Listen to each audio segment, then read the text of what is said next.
Vamos a abrir la palabra de Dios en el libro de Apocalipsis y vamos a marcar allí en el libro de Apocalipsis para seguir la idea que venimos trayendo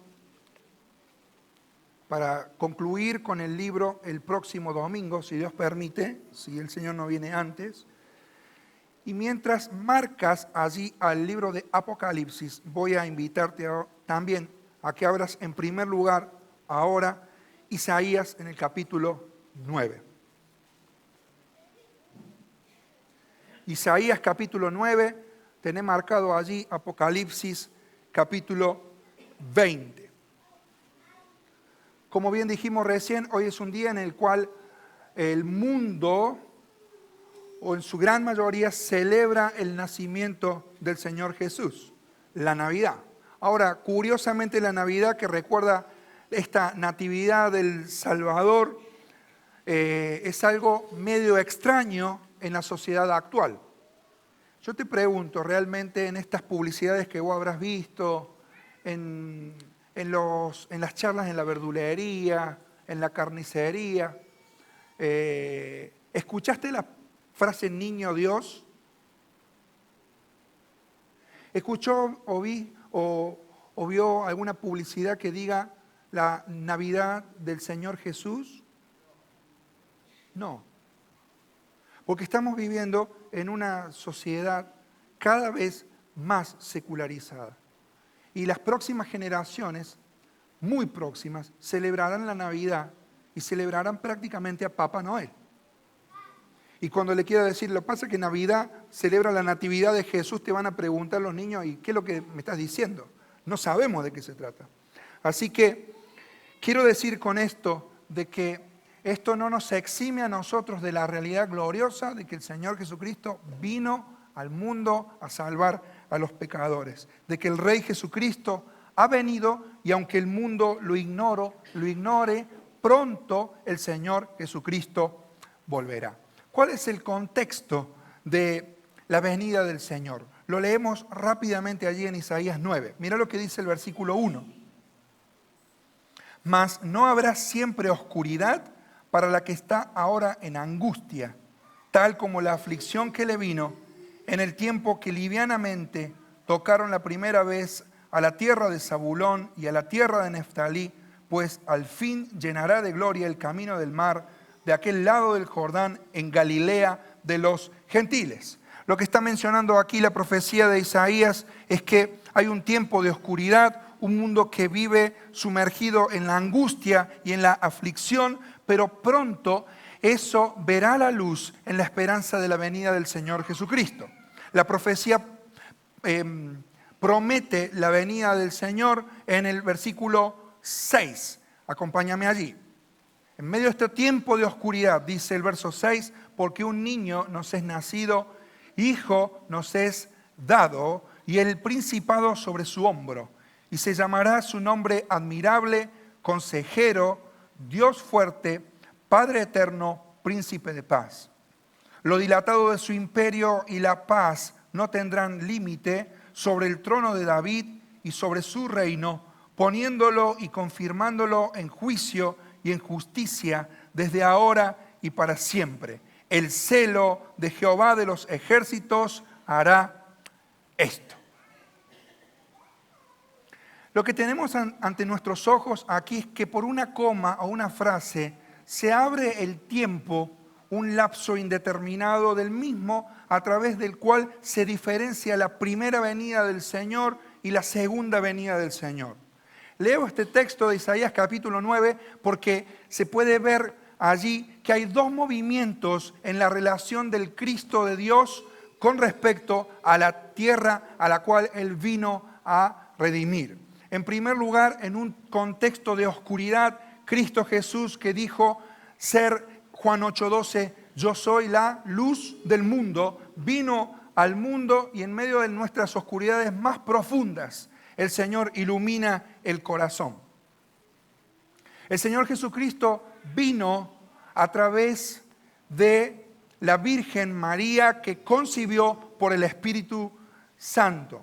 Es un milagro el que obra la tercera persona de la Trinidad y una virgen dice 2 capítulos antes, en Isaías capítulo 7 y versículo 14, concebirá y dará a luz un pequeño, y ese pequeño recibirá un nombre. Dice la profecía de Isaías capítulo 7, versículo 14, ese nombre será Emmanuel, cuyo significado es Dios con nosotros. De forma tal que en la encarnación del Señor Jesucristo, Dios se viste de carne y de hueso.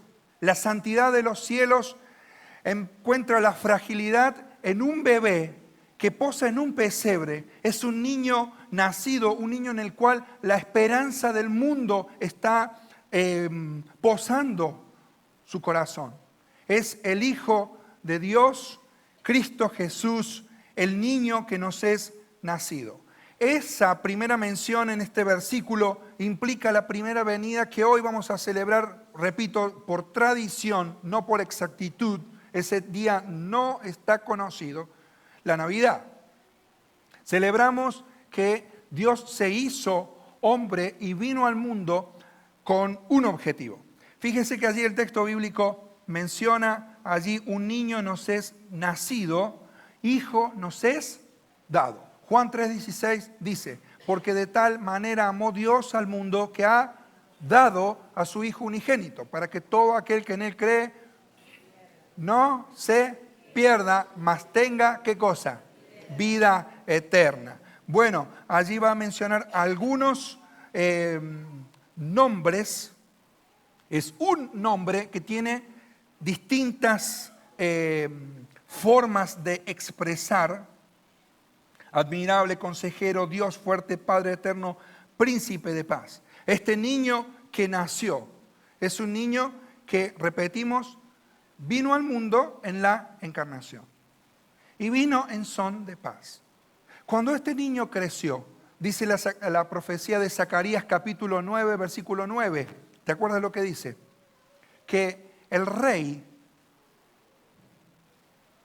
iba a entrar a Jerusalén montado sobre, ¿qué cosa? Un burro.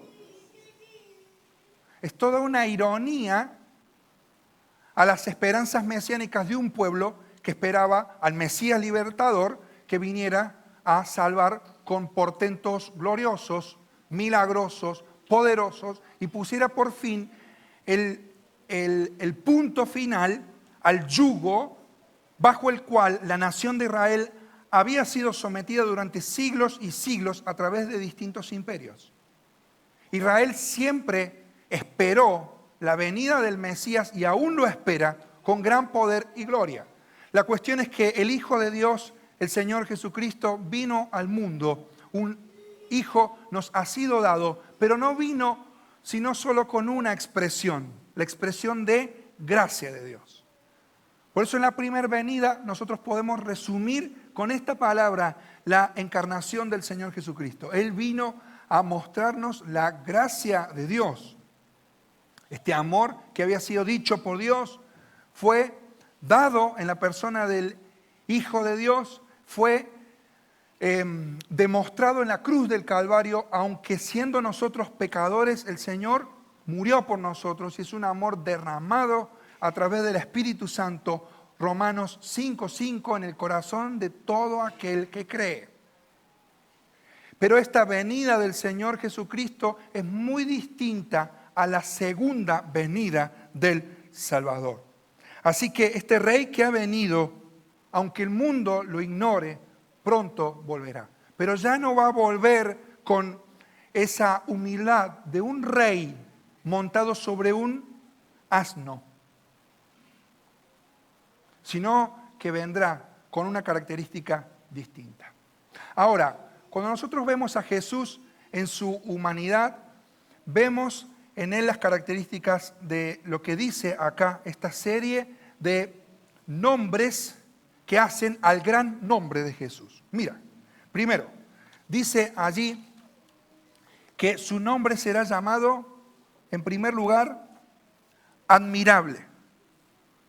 Ese nombre admirable significa digno de reconocimiento, digno de adoración. El Señor Jesucristo en su nacimiento fue admirable. El Señor Jesucristo en su ministerio fue admirable. La Biblia nos dice en distintos lugares en los evangelios que la gente se maravillaba, se admiraba de la forma de enseñar de Jesús, de las palabras que salían de su boca. Su muerte fue admirable. Hay un centurión que, refugiado tal vez en el viento solano del Gólgota, mirando como el Salvador moría por cada uno de nosotros, habiendo derramado ya su sangre, dijo, exclamado y admirado, verdaderamente este es, ¿qué cosa? El Hijo de Dios. Su muerte fue admirable. Él en sí mismo era admirable por lo que Él era, Él es y lo que Él será. Él es admirable. En segundo lugar, Jesús, dice el texto bíblico aquí, es consejero. Y esto implica que Jesús es digno de nuestra confianza. Que podés contarle todas tus cosas al Señor. Que podés abrirle tu corazón con toda libertad. Porque Él es un consejero fiel. Es un admirable consejero. Ahora también dice el texto bíblico que Él es Dios fuerte. Si bien el amor de Dios fue derramado, demostrado en la cruz del Calvario, el poder de Dios se ve no tanto en la cruz, de la cual Él podía si quería bajarse, sino sobre todas las cosas en la resurrección. El poder del Dios fuerte se ve en la resurrección. Y sabes que una cosa, Efesios capítulo 1, Efesios capítulo 3, dicen dos textos bíblicos que el poder que levantó a Cristo de los muertos opera en el corazón de todo aquel que cree. Lo levanta de sus tumbas espirituales, lo sienta en lugares celestiales en Cristo Jesús y opera en este mismo momento en el corazón de todo aquel que cree. Así que si usted no está sintiendo nada, si usted no está viviendo en el poder de Dios, si no estás viendo que el poder de Dios es algo concreto en tu vida, es hora de que pienses si realmente tienes una relación con este Dios fuerte que murió en la cruz del Calvario, pero que ha resucitado de los muertos y que pronto volverá. También dice la Biblia que su nombre es Padre Eterno. Y bien podríamos, aunque yo no sé hebreo, algo de griego sí, pero hebreo no. Pero los eruditos dicen que nosotros podríamos traducir de esa forma este texto un poco mejor. En vez de traducir Padre Eterno, podríamos nosotros traducir mejor Padre de la eternidad. Padre implica el origen. Y esto implica básicamente que todo hijo, que toda hija del Salvador, que del Rey de Reyes, es una princesa y es un príncipe que tendrán un padre que va a estar para siempre con él. Para siempre contigo, para siempre con vos, que nunca te abandonará, que nunca te dejará. Él es el Padre de la eternidad. Y si tienes una relación con Él, jamás vas a quedar solo. Aunque aparente el mundo fracasar, aunque el mundo te dé sus espaldas, el Señor, aún en tu frustración como en el camino de Maús, caminará contigo y mitigará ese dolor que hay en tu corazón para cambiarlo por un poco de paz. Pues ese es el próximo nombre que le presenta aquí al Señor Jesucristo. Él no es solamente admirable, consejero, Dios fuerte, Padre eterno, sino que Él es príncipe de paz. Y Él dijo en Juan, en el Evangelio de San Juan, confiad, en el mundo ustedes van a tener aflicción, pero yo he vencido ¿a quién? Al mundo. Yo he vencido al mundo. Ahora, cuando nosotros vamos a ver cómo esta profecía de Isaías 9 impacta en el Nuevo Testamento, tenemos que ir a Mateo capítulo 4, versículo 16, 14, ¿ves? Cuando Jesús oyó que Juan estaba preso, 14, para que se cumpliese lo dicho por el profeta Isaías cuando dijo, tierra de Zabulón y tierra de Neftalí, camino del mar, al otro lado del Jordán, Galilea de los gentiles, el pueblo sentado en tinieblas vio gran luz, y a los asentados en región de sombra de muerte, luz les resplandeció. Y esto implica que la venida del Señor Jesucristo y su ministerio es el primer cumplimiento de esta profecía de Isaías capítulo 9. ¿Me seguís? ¿Estás ahí o no? Sí, bien. Entonces, ¿de qué habla esto? En primer lugar, habla de un ministerio de Cristo como siervo. Él vino a servir. De hecho, Él entra antes de ser crucificado y entregado en manos de hombres burladores. Entra a Jerusalén, como les decía recién, montado en un asno, en cumplimiento de Zacarías capítulo 9, versículo 9. Él entró de esa forma siendo el rey del universo, porque Él vino por gracia por los suyos, en un ministerio que Él ha desarrollado como siervo. Entonces, Mateo 4 aplica esta profecía al ministerio público del Señor en Galilea y por extensión en toda la tierra. Sin embargo, la profecía tiene un punto y una coma, y eso cuando nosotros estudiamos profecía nos damos cuenta que a veces una coma separa miles de años. Bueno, ¿cómo lo vemos eso o lo que estoy diciendo en Isaías capítulo 9? Mira, un niño nos es nacido, hijo nos es dado, y el principado sobre su hombro.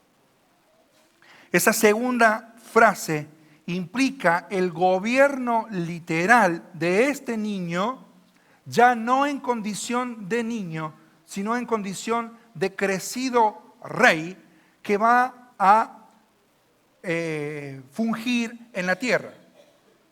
El segundo libro de Samuel, en el capítulo 7, los versículos 12, 13, allí se promete a David que iba a nacer de su descendencia un rey cuyo reino iba a ser reino eterno.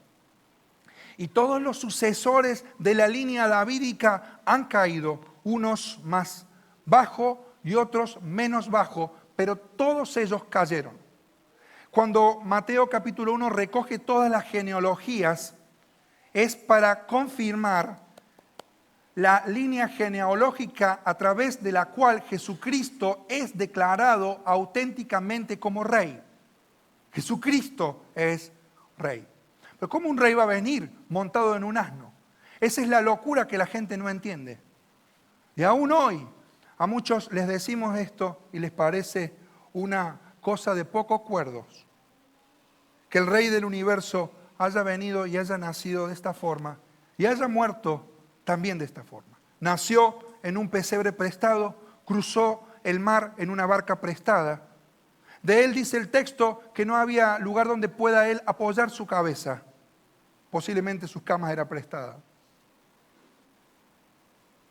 Murió en una cruz que la hizo suya,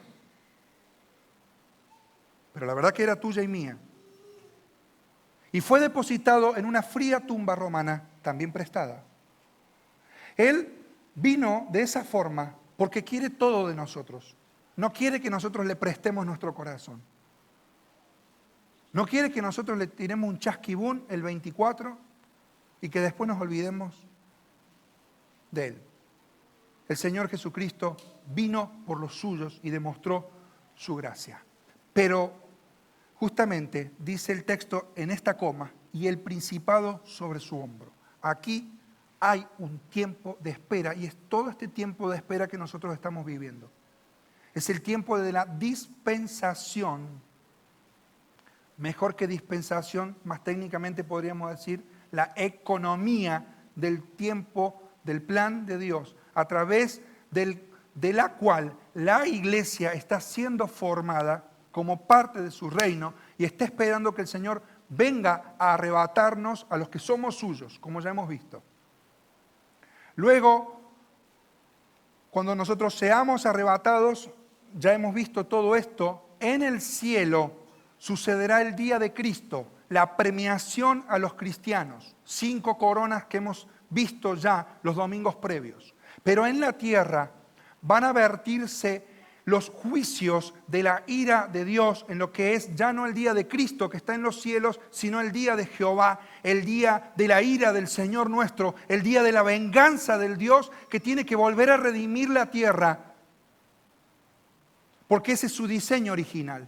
Entonces la tierra tendrá que ser también purgada. E Israel, que rechazó a Jesús, también tendrá que purgar su rechazo al Salvador. Por eso dice la Biblia en Juan 1:11, a los suyos vino y los suyos no le recibieron. Mas a todos los que creen en su nombre, vos y yo, les dio el poder de ser hechos, ¿qué cosa? Hijos de Dios. Este Jesucristo que vendrá a buscarnos, vendrá a arrebatarnos, los muertos en Cristo resucitarán primero y luego nosotros los que hayamos quedado seremos transformados, dice Pablo, en un abrir y cerrar de ojos. Nuestros cuerpos serán glorificados y estaremos en el cielo, mientras en la tierra se van a vertir una serie de 3 tipos de juicios escatológicos tremendos, sin parangón, de profunda angustia para Israel y para la tierra sobre la tierra. Son los juicios de las trompetas, los juicios de los sellos, las trompetas y las copas. Luego de que la tierra, Israel, purgue eso, las naciones se van a confederar y millones de millones formarán un gran ejército que intentará combatir con el Señor. Bueno, todo esto lo puedes leer desde Apocalipsis capítulo 6 hasta Apocalipsis capítulo 19. La bestia, el falso profeta, uno se montará en el templo haciéndose pasar por Dios, querrá recibir la adoración de los hombres y mujeres. La economía será manejada por la bestia, las personas serán marcadas. Algunos decían en la antigüedad que iban a ser marcadas con cosas en la frente, en la piel, sin conocimiento científico. La piel se puede cortar, la piel se regenera, todo lo que es la epidermis. Hoy sabrán ustedes que hay tecnologías hiper avanzadas, te ponen un chip, ¡pic!, adentro y listo. Bueno, entonces la bestia, el falso profeta, el anticristo, van a estar allí, se van a confederar para luchar con aquel que pronto vendrá. Entonces, una cosa es el arrebatamiento a través del cual la iglesia será levantada a los aires y tenemos allí un encuentro para estar para siempre con el Señor. Y otra cosa es la segunda venida a través de la cual el Señor Jesucristo volverá a pisar con sus pies sobre el monte Los Olivos. Aquel monte que lo vio a Él en su ascensión gloriosa, será el monte que nuevamente recibirá al Salvador, ya no como aquel tierno niño en un pesebre acostado, sino que de pie Jesucristo volverá y pondrá sus pies sobre el monte de los Olivos. Y la tecnología será usada de una forma fabulosa. Y las personas en los rincones más remotos de la tierra mirarán a aquel que negaron y a aquel que traspasaron. El mundo mirará aquel momento en el cual el Señor Jesucristo volverá y pisará nuevamente la tierra. Las naciones se confederarán y lucharán con Él y el Señor los vencerá. Ahora, fíjate cómo dice que va a venir el Señor. Ahora sí, Apocalipsis capítulo 20.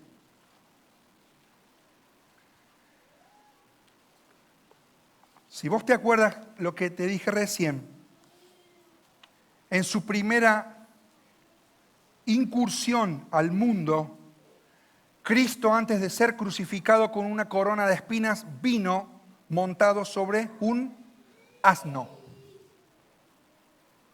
Vino posando en un pesebre. Vaya conmigo a Apocalipsis capítulo 19, versículo 11. Dice el texto bíblico: entonces vi el cielo abierto y he aquí, ¿qué cosa? Un caballo blanco, y el que lo montaba se llamaba Fiel y Verdadero, y con justicia juzga y pelea. Sus ojos eran como llamas de fuego, y había en su cabeza muchas diademas, y tenía un nombre escrito que ninguno conocía sino él mismo. Ya no es más consejero, Dios fuerte, Padre eterno, admirable, príncipe de paz. Este es el nombre de los nombres, el nombre a través del cual su plan redentor se ejecuta y se concreta. ¿Cuál es? Estaba vestido con una ropa teñida en sangre y su nombre es el Verbo de Dios. Y los ejércitos celestiales, vestidos de lino finísimo, blanco y limpio, le seguían en caballos blancos. 16. Y en su vestidura y en su muslo tiene escrito este nombre: Rey de Reyes y Señor de Señores. Puedes notar la gran diferencia. Y esto va a ser así. Jesucristo volverá montado en un caballo blanco. El caballo es símbolo de guerra.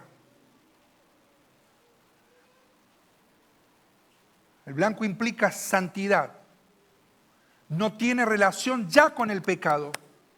El cordero que fue inmolado en la cruz del Calvario, ese frágil hombre que vino a representarnos ante Dios en la cruz del Calvario, sustituyendo nuestras injusticias para imputarnos su justicia a nosotros, ya no tendrá más relación con el pecado. Él vendrá montado en un caballo blanco, con gran poder y gloria.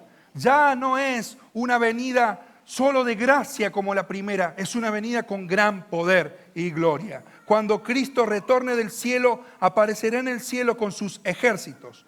Arrojará al anticristo y al falso profeta al lago de fuego, matará a los ejércitos reunidos en Armagedón y encadenará a Satanás, encerrándolo en el abismo por 1000 años. Él posará sus pies sobre la tierra, volviendo en las nubes al mismo lugar que las nubes le vieron irse, es decir, el monte de los olivos. Zacarías capítulo 14, versículo 4, Hechos 1, 11 y 12. Y habiendo reunido de nuevo a Israel para sí mismo, según Deuteronomio 35, Jesús gobernará sobre Israel y sobre el mundo entero desde su trono en Jerusalén. La segunda venida de Cristo inaugurará un tiempo incomparable y desconocido en toda la historia humana. Y esto se conoce como el reino milenial. ¿Qué es esto? Lo voy a mencionar nada más porque ya tenemos que irnos.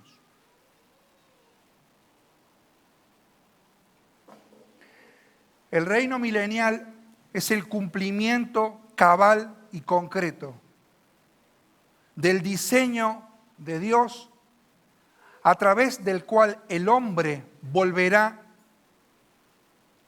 a regir los asuntos sobre los cuales Dios lo puso. Y el Señor Jesucristo, con su cuerpo glorificado, con sus vestidos gloriosos y en esos caballos que están allí, ¿sabes qué? Vamos a venir vos y yo también. Pero la iglesia, los santos, los mártires, los que derramaron su sangre por causa del Salvador, los que hemos creído en Él, volveremos haciendo la escolta al gran rey con gran poder y gloria. Yo lo creo. Yo voy a venir en uno de esos caballos blancos. Yo voy a venir atrás del Rey de Reyes y del Señor de Señores.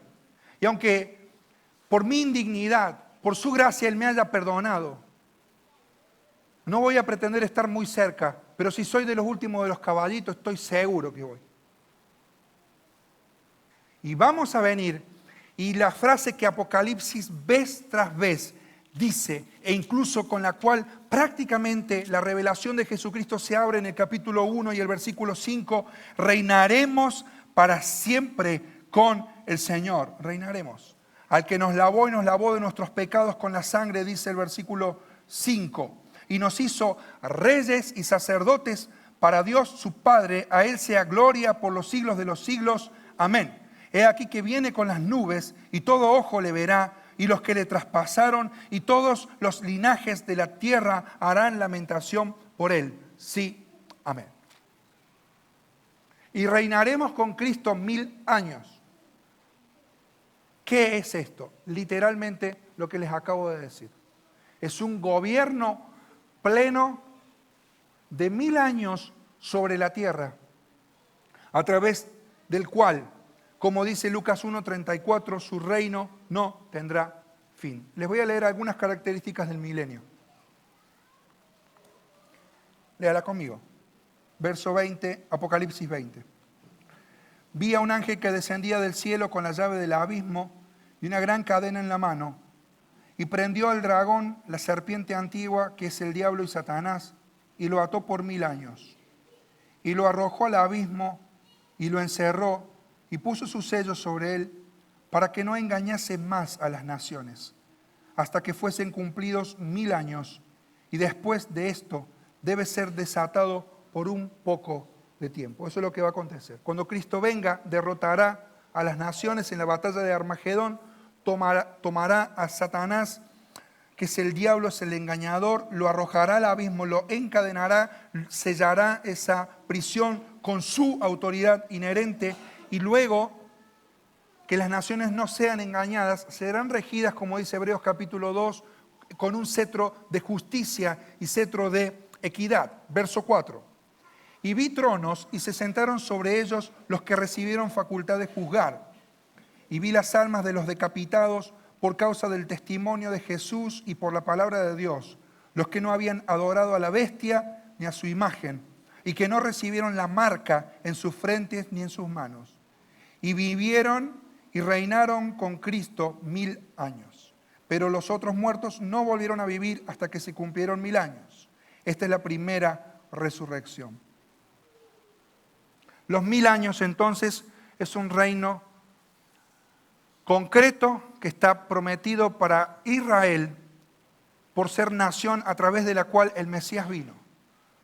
Descendiente de David, Jesucristo, Rey de Reyes y Señor de Señores, reinará con poder. 1000 años. Le leo algunas cosas. La tierra de Palestina será un paraíso, según leemos en Joel 3:18.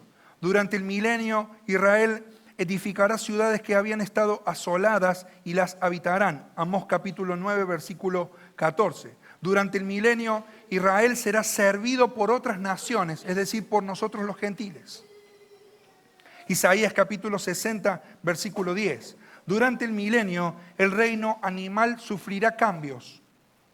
Mire qué curioso esto. Isaías 11, 6 al 8 dice: morará el lobo con el cordero, y el leopardo con el cabrito se acostará. Y el becerro y el león y la bestia doméstica andarán juntos, y un niño los pastoreará. La vaca y la osa pasarán, sus crías se echarán juntas, y el león como el buey comerá paja, y el niño de pecho jugará sobre la cueva del áspid, y el recién destetado extenderá su mano sobre la caverna de la víbora. 65:25 de Isaías dice: y el lobo y el cordero serán apacentados juntos, y el león comerá paja como el buey, y el polvo será el alimento de la serpiente. No afligirán ni harán mal en todo mi santo monte, dijo Jehová. ¿Por qué el descalabro actual de la naturaleza y las bestias parecen súper violentas? Esto es a causa de la caída del pecado. Pero cuando el Señor Jesucristo venga con su santidad, su deidad, su equidad, su justicia, sin comparación porque son perfectas, la naturaleza misma volverá al diseño original por el cual Dios la estableció. Por eso la víbora hará su caminito y el conejo estará al lado. Y el león y la oveja estarán juntas. Porque el pecado será neutralizado. La vida se prolongará. Van a nacer personas en aquel momento. Nosotros vamos a estar glorificados y vamos a estar reinando sobre la tierra. Yo lo creo, la Biblia lo dice. Si vos no lo sabés, ponete a leer la Biblia. Alguna parcela el Señor nos va a dar para administrar. Pero los que vayan naciendo, como el poder del pecado será neutralizado, vivirán en su fisiología interna una detención del paso del tiempo. Curioso. Dice Isaías capítulo 65. Mira, escucha esto y con esto ya vamos terminando.